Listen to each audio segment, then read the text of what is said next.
নমস্কার, কলকাতা টিভিতে আপনাদের স্বাগত। আমি আশিস চট্টোপাধ্যায় আপনাদের কাছে দেশের বর্তমান পরিস্থিতি সম্পর্কে একটা মূল্যায়ন, একটা প্রতিবেদনের জন্যই আমি দাঁড়িয়েছি। স্বাধীনতার 1 বছর আগে 1946 সালে কবি সুকান্ত লিখেছিলেন, বিদ্রোহ আজ বিদ্রোহ চারিদিকে, আমি যাই তার দিনপঞ্জিকা লিখে। এত বিদ্রোহ কখনো দেখেনি কেউ, দিকে দিকে ওঠে অবাধ্যতার ঢেউ। সেই রকম জিনিসটা কি আজকে আমরা ভারতে দেখতে পাচ্ছি না? আজকে যখন নালসার ইউনিভার্সিটি, অর্থাৎ যেটার পুরো নাম হচ্ছে national academy of legal studies and research, হায়দ্রাবাদের এই বিখ্যাত ইউনিভার্সিটি, অনেকে মনে করেন আইন শিক্ষার ব্যাপারে সব থেকে নামি প্রতিষ্ঠান হচ্ছে এই নালসার। তার শিক্ষার্থীরা আপত্তি জানালেন কিসে? না, তারা ডিগ্রি নেবেন না ভারতের প্রধান বিচারপতির কাছ থেকে। এ কিরকম ব্যাপার? যারা ডিগ্রি নিয়ে আইনজীবী হবেন, তারা বিভিন্ন হাইকোর্টে, নানা কোর্টে তারা রেজিস্ট্রি করবেন নিজেদের নাম, এবং তারা আইনজীবী হবেন, তারা বিচার চাইবেন বিচারকদের কাছে। সেই আইনের গ্র্যাজুয়েটরা সার্টিফিকেট নিতে অস্বীকার করছেন দেশের প্রধান বিচারপতির কাছ থেকে। কোথায় গিয়ে দাঁড়াচ্ছে তাহলে আইনজীবী এবং বিচারপতির সম্পর্ক? কেন বিচারপতি সূর্যকান্ত বেকারদের, অথবা যারা আইন শিক্ষা কমপ্লিট করতে পারেননি তাদেরকে আরশোলা বলেছেন? এই আরশোলা বলার মধ্যে দিয়ে যে তীব্র অপমান, যুব সমাজের মনের অন্দরে যে গভীর আঘাত, তার প্রতিফলন ঘটেছে দিল্লির যন্তর মন্তরে। আজও যার অনুরণন শোনা যাচ্ছে ঝাড়খণ্ডে, যেখানে দিনের পর দিন অনশন করেছেন বাচ্চারা, ছাত্ররা। তার সঙ্গে অনশন করেছেন সোনম ওয়াংচুকের মতো সমাজকর্মী। 20 তারিখ পার্লামেন্ট অভিযানের ডাক দিয়েছিলেন ছাত্ররা, তার উপরে পুলিশ ছড়রা বন্দুক চালিয়ে গুরুতর আহত করেছে অন্তত 10-11 জন ছাত্রছাত্রীকে। শেষ পর্যন্ত ছাত্র আন্দোলনের চাপের মুখে শিক্ষামন্ত্রী পদত্যাগ করতে বাধ্য হয়েছেন। কিন্তু সেই পদত্যাগকে একটা শাস্তি হিসেবে না দেখে ধর্মেন্দ্র প্রধান বলে ওই ব্যক্তিকে এমন মোটা মোটা মালা পরাতে শুরু করা হলো, সে পার্লামেন্ট চত্বরে হোক বা তার নিজের রাজ্যে উড়িষ্যায় যখন তিনি ফিরে গেলেন, তাতে দেখে মনে হলো চাপে পদত্যাগ করেছি বটে, কিন্তু ধর্মেন্দ্র প্রধানের পেছনে বিজেপি আছে। তাতে গেল আরো ভুল বার্তা। সেই ভুল বার্তার পরে ধর্মেন্দ্র প্রধান হাওয়া। ধর্মেন্দ্র প্রধান যেন অজ্ঞাতবাসে গেছেন, যেমন পাণ্ডবেরা 1 বছর অজ্ঞাতবাসে কাটিয়েছিলেন, সেই রকম তিনি বোধহয় অজ্ঞাতবাসে গেছেন। ধর্মেন্দ্র প্রধানের আর দেখা পাওয়া যাচ্ছে না। এদিকে বার কাউন্সিল অফ ইন্ডিয়া, তার যে প্রধান, তিনি একটু প্রধান বিচারপতি সূর্যকান্তর কাছে ভালো হতে গিয়েছেন।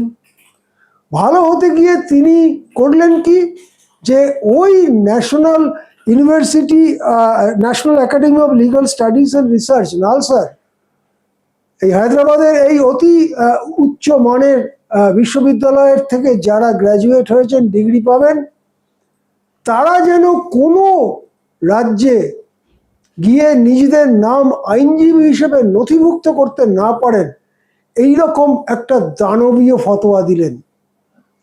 এই দানবীয় ফতোয়ার 1 ঘন্টার মধ্যে ককরোচরা, আরশোলারা, ককরোচ জনতা পার্টির অগ্রণী কর্মীরা, তারা জানিয়ে দিলেন যে 1-1.5 ঘন্টার মধ্যে নির্দেশ প্রত্যাহার না করা হলে দেখবেন তার ফল কি হয়। 1.5 ঘন্টা যায়নি, 1 ঘন্টার মধ্যে বার কাউন্সিল অফ ইন্ডিয়া নির্দেশ প্রত্যাহার করে নিল। এইবারে ছাত্র জনতার কাছে ভালো হবার জন্য সূর্যকান্ত আজকে সকালবেলা বসে বলছেন যে বার কাউন্সিলকে এই সমস্ত করতে কে বলেছে? বলে বার কাউন্সিলকে যেভাবে ভর্ৎসনা করেছেন স্বাধীন দেশের ইতিহাসে এরম হয়নি। আচ্ছা, এটা না হয় একটা দিক গেল। আরেকটা দিকে আপনি তাকান পার্লামেন্টের দিক। পার্লামেন্টে ককরোচ জনতা পার্টির আন্দোলনের পর থেকে 13 আগস্ট পর্যন্ত পার্লামেন্টের বাদল অধিবেশন চলেছে। অমিত শাহ, নরেন্দ্র মোদী তারা সংসদের অধিবেশনে যোগ দিতেই ভয় পাচ্ছেন। অন্তত 5টি বিল অন্য সময় হলে তারা স্টিম রোলার চালিয়ে পাস করিয়ে নিতেন। সেই 5টি বিল তারা হয় জয়েন্ট পার্লামেন্টারি কমিটিতে পাঠাতে বাধ্য হয়েছে অথবা সিলেক্ট কমিটিতে পাঠাতে বাধ্য হয়েছে।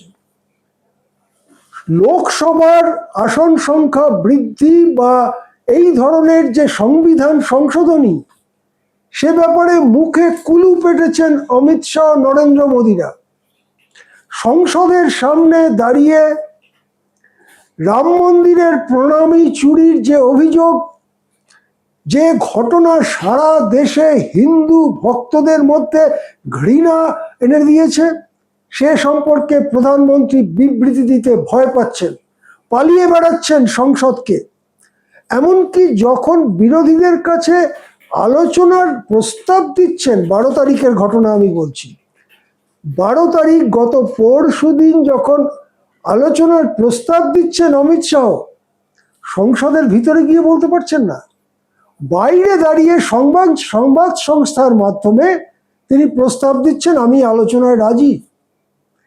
এই রকম রক্ষণাত্মক ভঙ্গি, এই রকম ভীত সন্ত্রস্ত চেহারা, যেখানে দাঁড়িয়ে ক্যাবিনেট মিটিংয়ে প্রধানমন্ত্রী মন্ত্রীদের পরামর্শ দিচ্ছেন, আপনারা সব ইনস্টাগ্রামের সদস্য হয়ে যান, ইনস্টাগ্রামের অ্যাকাউন্ট খুলে ফেলুন এবং সেখানে আপনারা বলতে থাকুন সরকার কত ভালো কাজ করেছে। এইরকম জিনিসও কি গত 12 বছরে দেখা গেছে? আপনি যদি দেখেন তাহলে বিরোধী পক্ষের যে জোট, সেই জোটে নানান ফাটল। বিরোধীরা যে খুব একটা ঐক্যবদ্ধ হয়ে বিরাট কিছু করতে পেরেছে তা নয় এখনো পর্যন্ত, কিন্তু দেশের জনতা যেন বিরোধী পক্ষ, সরকার পক্ষ এসব না দেখেই পরিবর্তনের জন্য প্রস্তুত হয়েছে।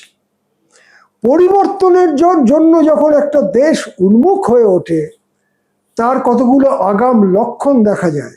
এই জিনিসটা আমরা 1977-এ দেখেছিলাম। এই জিনিসটা আমরা হয়তো 2011-তে দেখেছি। এই জিনিসটা আমরা হয়তো 2026-এও দেখেছি।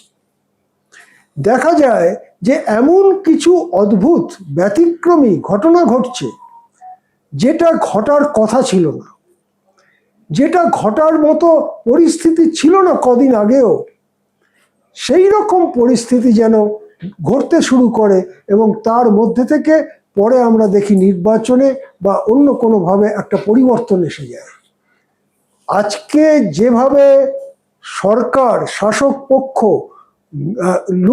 মুখ লুকোচ্ছে, যেভাবে হচ্ছে বিচার ব্যবস্থার মধ্যে চওড়া ফাটল, বার কাউন্সিল অফ ইন্ডিয়া আর সুপ্রিম কোর্টের প্রধান বিচারপতি এরা সব এই ব্যবস্থাটার অঙ্গ।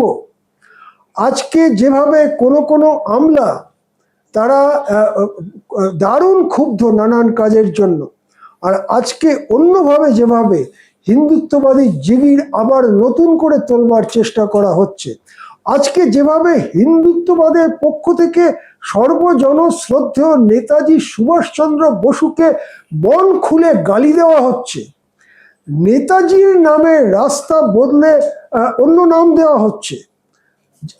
আগে মুখ্যমন্ত্রী বলেছিলেন মোগল পাঠানের নামে নাকি রাস্তা থাকবে না, এখন দেখা যাচ্ছে মোগল পাঠান এবং নেতাজির নামেও রাস্তা থাকবে না।